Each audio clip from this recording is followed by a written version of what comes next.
let's take a look at the United Kingdom.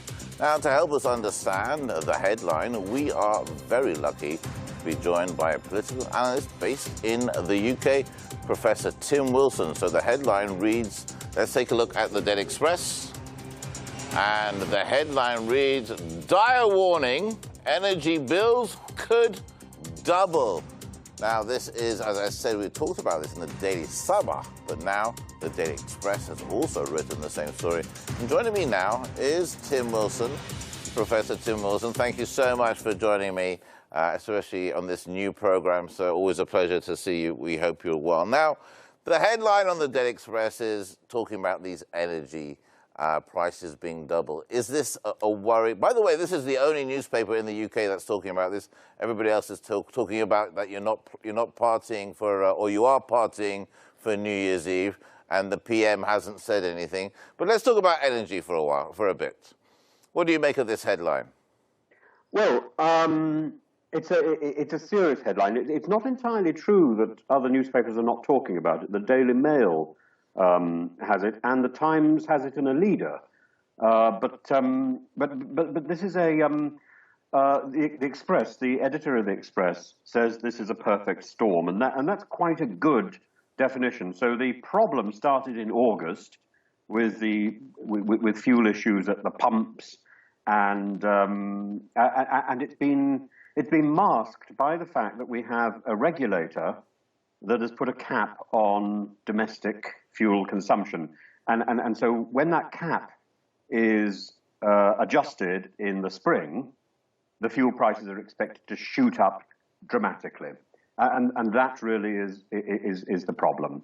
And I would say, so at the moment, what's happened because of that cap, a number of fuel suppliers have gone bankrupt because they couldn't possibly provide the fuel at the prices that were being charged for the product. And that's rather a result of, well, I want to say it's rather a result of Russia, but it isn't just Russia.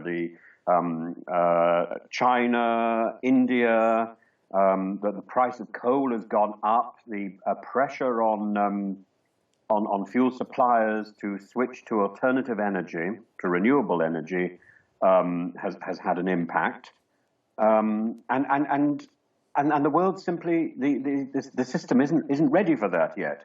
So we've seen in France, in Germany particularly, Germany has been decommissioning nuclear power stations and decommissioning coal power stations, and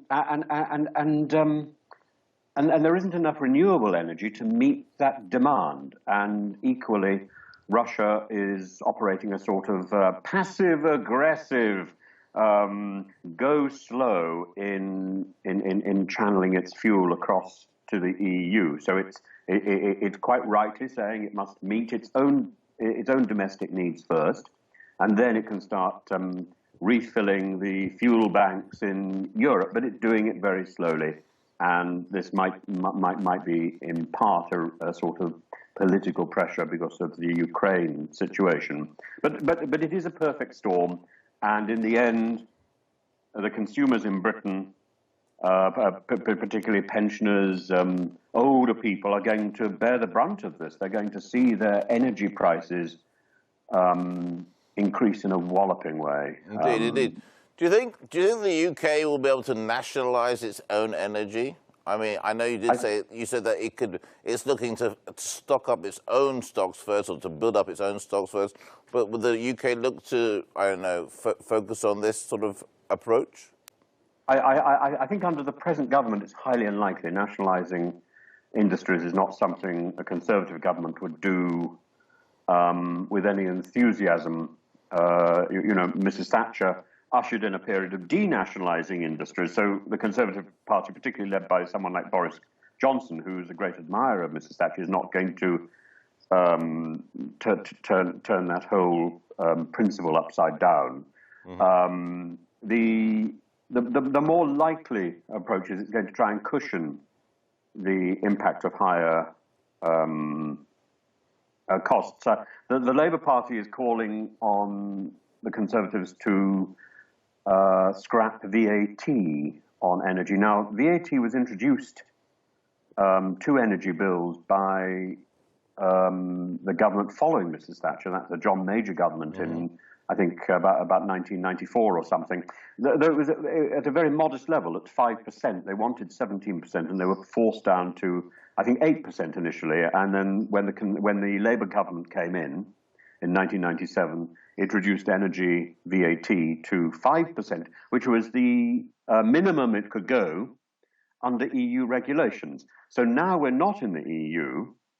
The Labour government is saying, well, you need to bring the VAT right down, and that will do something. Now, at the moment, they're saying that the government has banked 2 billion extra VAT